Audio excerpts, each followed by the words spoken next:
Bismillahirrahmanirrahim. Assalamualaikum warahmatullahi wabarakatuh. Alhamdulillahirabbil alamin.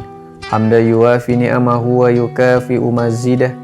Ya Rabbana lakal hamdu kama yanbaghi li jalali wajhikal karimi wa azimi sultanik. Allahumma sholli ala sayyidina Muhammad wa ala ali sayyidina Muhammad.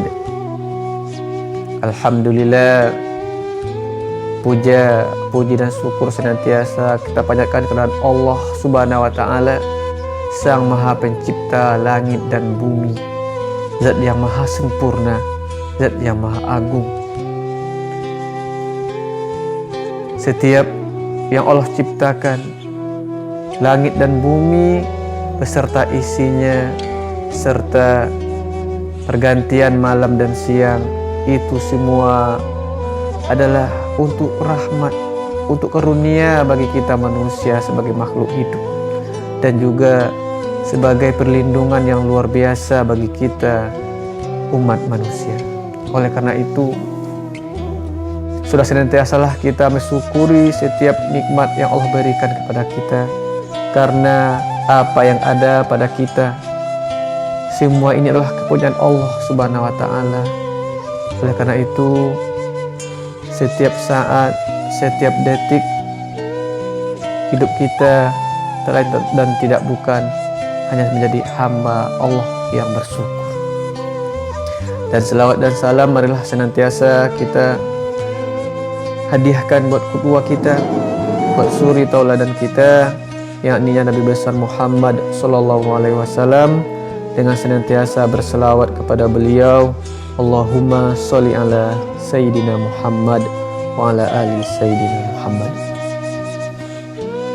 Pada kesempatan yang berbahagia ini, kita akan membahas tentang hikmah pergantian malam dan siang. Di dalam surat Al-Qasas ayat 71 sampai 73, Allah menegaskan kepada kita, A'udzubillahi minasyaitonirrajim. Bismillahirrahmanirrahim. Qul ara'aitum in ja'alallahu 'alaikumul laila sarmadan ila yaumil qiyamati man ilahun ghairullahi ya'tikum bidiya afala tasma'un. Katakanlah, kalau sekiranya Allah menjadikan malam setelah terus menerus sampai hari kiamat, adakah Tuhan selain Allah yang bisa mendatangkan siang? Afala tasma'un. Apa kamu mendengarkan? Dalam ayat ini patut kita renungkan dan patut kita kupas. Apa gerangan yang akan terjadi ketika bumi ini secara terus-menerus yang ada hanya malam saja? Ketika malam saja yang terjadi, maka detik ke detik, jam ke jam, udara makin lama akan bertambah dingin, sehingga ketika sudah sampai waktu 100 jam saja, maka suhu udara akan berubah menjadi 0 derajat Celcius. Bayangkan, ketika suhu seluruh dunia ini berubah menjadi 0 derajat Celcius, maka semua zat cair, air yang ada di laut, air yang ada di sungai, termasuk darah yang mengalir dalam tubuh kita ini akan menjadi beku. Apa yang akan terjadi ketika ini berlanjut terus menerus 200 jam lagi, 300 jam lagi? Maka semua yang ada di permukaan bumi ini, semua makhluk hidup tidak akan bisa bertahan hidup. Inilah salah satu bentuk perlindungan Allah yang maha luas, yang maha sempurna kepada kita manusia tentang pergantian malam dan siang. Dan begitu juga di ayat selanjutnya, ayat 72, Qul ara'aitum in ja'alallahu alaikumun nahara sarmadan ila yaumil qiyamah man ilahun ghairullahi ya'tikum bilailin taskununa fih afala tubasirun. Katakanlah, kalau sekiranya Allah menjadikan malam saja terus-menerus sampai hari kiamat, siapakah Tuhan selain Allah yang bisa mendatangkan malam? Kalau seandainya Allah menjadikan siang saja terus-menerus sampai hari kiamat, apa yang akan terjadi? Ini juga patut kita renungi, patut kita kaji. Kalau siang saja yang akan terjadi terus-menerus, maka detik ke detik, jam ke jam, sehingga ketika sudah sampai 100 jam saja, maka udara yang ada di permukaan bumi ini akan bertambah panas, akan menjadi 100 derajat Celcius.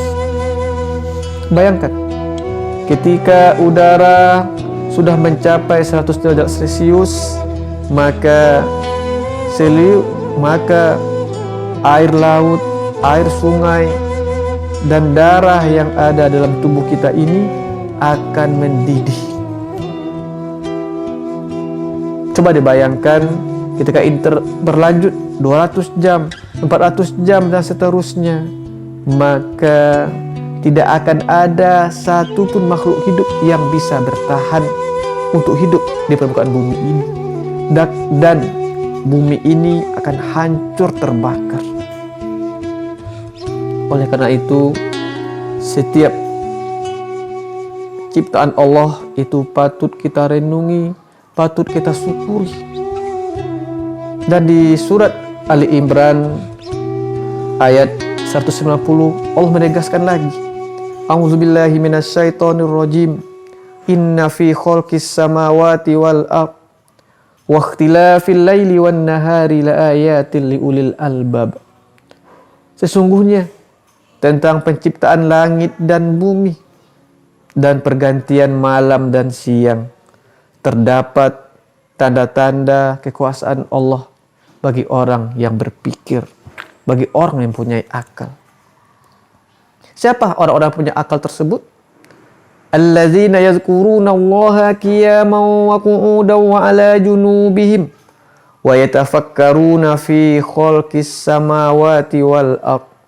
Rabbana ma khalaqta hadza batila subhanaka faqina azabannar. Yaitu orang-orang yang senantiasa mengingat Allah, baik dalam keadaan berdiri, duduk, berbaring, sambil bertafakur, memikirkan akan keagungan ciptaan Allah Subhanahu wa taala, lalu berkata, wahai Rabb, wahai Tuhanku, maha suci Engkau, tidak ada yang sia-sia yang Kau ciptakan. Inilah ayat ini perlu kita renungi secara seksama. Kita lihat siapakah Tuhan yang bisa memutar bumi yang besarnya 40.000 kilometer dan beratnya mencapai 1 kuadriliun atau 1.000 triliun ton. Itu berputar terus-menerus setiap hari 24 jam. Bagi Allah sangat mudah, sangat gampang. Kalau kita lihat, kita renungi, bumi ini dibandingkan ciptaan Allah lainnya itu ibarat satu butir pasir saja di lepas pantai. Apalagi dengan kita yang ada dalam bumi ini. Oleh karena itu, kita ini adalah kecil. Kita harus senantiasa mengagungkan Allah, mensyukuri setiap nikmat yang Allah berikan kepada kita. Kita renungi ciptaan Allah Subhanahu wa taala, kita bertafakur sejenak. agar hati kita menjadi lembut, agar kita menjadi hamba-hamba Allah yang pandai bersyukur atas segala nikmat dan pemberian Allah pada kita semua. Kita berharap mudah-mudahan dengan kupasan ayat surat Al-Qasas ayat 71 sampai 72 ini bisa menjadi bahan renungan bagi kita, sehingga kita bisa mensyukuri setiap apa yang terjadi pada kita. Itu tidak lain tidak bukan termasuk perlindungan Allah bagi kita, termasuk ketentuan Allah kepada kita, dan Allah sekali-kali tidak akan menganiaya hambanya. Afwan minkum. Assalamualaikum warahmatullahi wabarakatuh.